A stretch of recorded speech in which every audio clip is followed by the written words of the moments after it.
हम भी फकीर, आप भी फकीर, चलो फकीरी की कुछ बातें करते हैं। मगर क्यों? और आज की वीडियो देखकर आपको गारंटेड यकीन होने वाला है कि आप कहीं ना कहीं फकीर बनते जा रहे हो। कैसी अपमानजनक बातें कर रहा है लड़का ये। देखो, आप कुछ भी कहो, रिस्क तो हम उठाते हैं आप तक फैक्ट्स को लाने के लिए, और बदले में हमें आपसे क्या चाहिए? कंटिन्यूअस सपोर्ट, जो कि आप हमें दे सकते हो हमारा चैनल सब्सक्राइब करके और हमारी वीडियोस को देखकर। हम्बा हम्बा रम्बा रम्बा कम्बा कम्बा। So welcome to another episode of this light hearted series, ये है फकीर।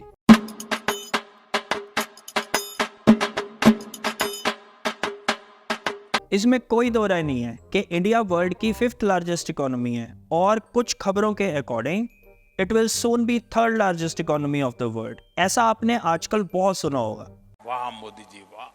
लेकिन इस 5th लार्जेस्ट इकोनॉमी में जब आप अपनी पर्सनल सेविंग्स को देखते हो, आप अपनी जेब को देखते हो, आप अपने बच्चों को देखते हो नौकरी के लिए धक्के खाते हुए और उन्हें जॉब्स नहीं मिलती, तो आपको कहीं ना कहीं कोई गड़बड़ नहीं लगती, और आपको पता भी नहीं लगता, आपको समझ भी नहीं लगता कि ये गड़बड़ है तो है क्या। कुछ ना कुछ तो गड़बड़ जरूर है। डोंट वरी, हम फकीर आपको समझाएंगे कि ये 5th largest economy soon to be 3rd largest economy, इसमें हाथी के दांत खाने के कौन से हैं और दिखाने के कौन से हैं। सिंपल भाषा में कहें तो क्यों आप एक तरफ फकीर बनते जा रहे हो और दूसरी तरफ देश ऑन पेपर तरक्की करता जा रहा है। अब यार ये मत कहना कि ये फिर नेगेटिव बातें लेकर बैठ गया, अब देश तरक्की कर रहा तो इसको इसमें भी तकलीफ है। इस सज्जन को क्या तकलीफ है भाई?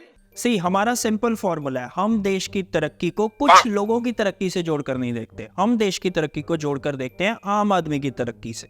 उसकी जेब में कितना पैसा है, उसकी क्या सेविंग है, हम इंडिविजुअल की तरक्की को देखकर देश की तरक्की का अंदाजा लगाने की कोशिश करते हैं। हम आम आदमी हैं, हमारे पास पैसा नहीं है। और हाँ, इस बात की भी कोई गारंटी नहीं है कि ये 5th लार्जेस्ट इकोनॉमी अगर 3rd लार्जेस्ट इकोनॉमी भी बन गई तो आपके अच्छे दिन आ ही जाएंगे। ऐसे कैसे? हम समझाते हैं कैसे। बेसिकली इस बीमारी को आर्थिक विषमता कहा जाता है, इकोनॉमिक डिस्पैरिटी, मतलब अमीर और अमीर, गरीब और गरीब।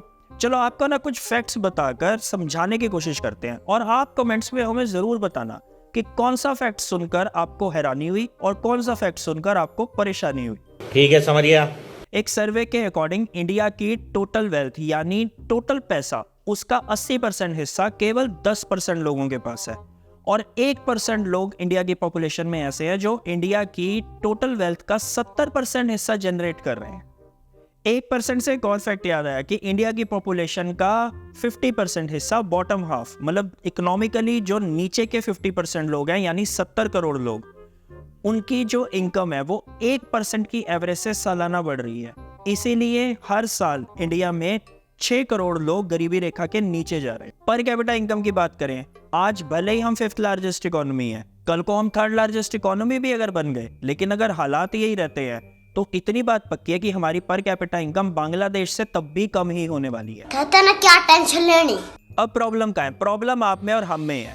देखो, धर्म की बात आते ही आप एकदम से रिएक्टिव हो जाते हो, आप मरने मारने को उतर आते हो, जान दे देंगे इसके लिए। फिर चाहे आपकी जेब खाली क्यों ना हो, आपकी ग्रोथ लिमिटेड ही क्यों ना हो, आप उस पर एक बार भी रिएक्टिव नहीं होते, आप कोई सवाल नहीं उठाते। I'm not interested यार।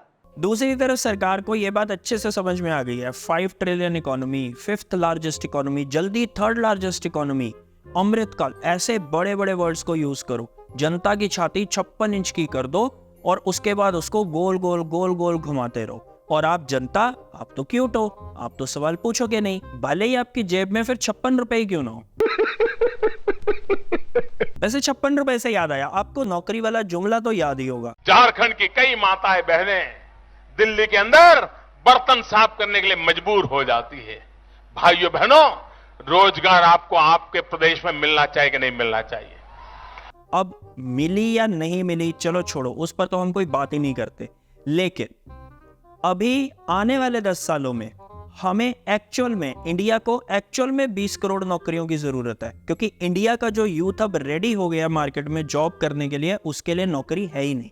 क्योंकि नौकरी का हाल आपको अच्छे से पता है, गवर्नमेंट जॉब्स उसमें 400-500 में से कोई 1-2 अपॉइंटमेंट्स होती हैं, प्राइवेट जॉब्स बुलेट ट्रेन की स्पीड से बिल्कुल उल्टी तरफ, नीचे की तरफ, मतलब जा रही हैं।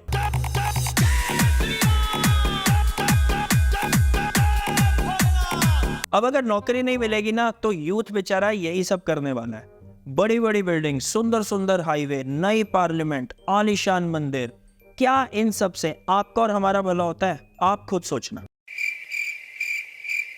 अच्छा, सोचने से याद आया, अगर आपकी याददाश्त अच्छी है तो आपको वो मेक इन इंडिया वाला भी एक जुमला या मास्टर स्ट्रोक, आप कुछ भी कह लो, वो आपको याद होगा। Our aim is to create jobs for more than 1 billion young hands.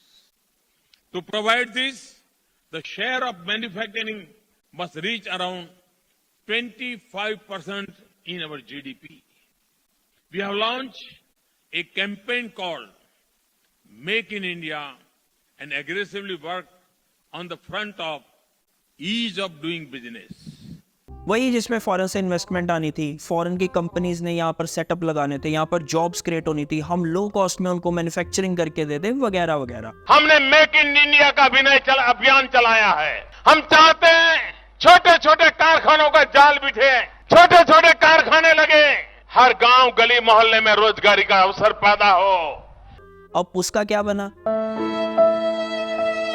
एक न्यूज के अकॉर्डिंग वो सक्सेसफुल हुआ, लेकिन उल्टा। बेसिकली अब वो make in India unmake in India हो गया, क्योंकि 2014 से 2021 के बीच में 2783 कंपनियां ऐसी हैं जो इंडिया से अपना बोरिया बिस्तरा लपेटकर आपको और हमको राम राम करके जा चुकी हैं। हम यहाँ जय श्री राम में उलझे हैं और वो राम राम करके हमें चली गई।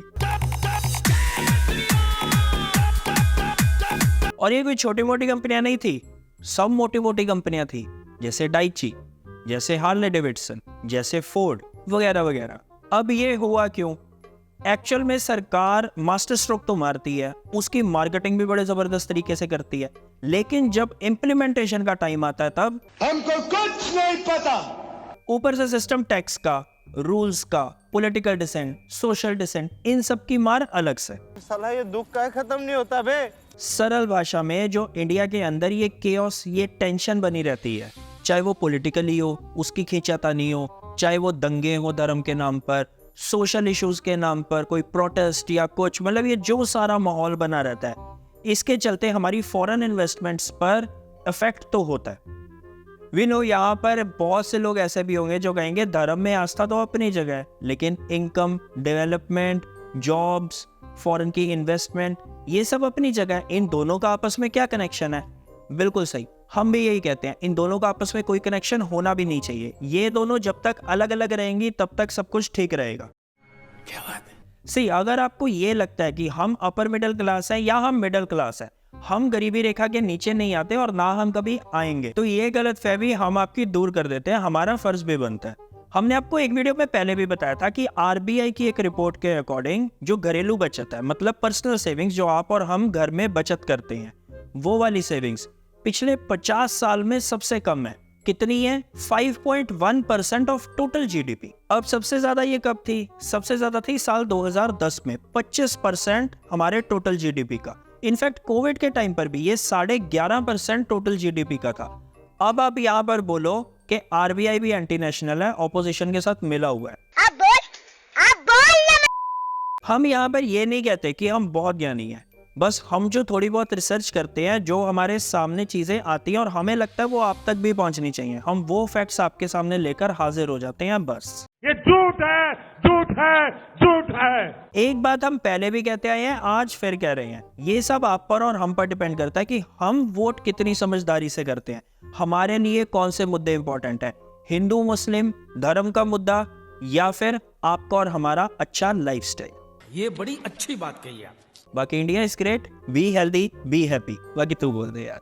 माना अपनी जेब से फकीर है, फिर भी यारो दिल के हम अमीर हैं।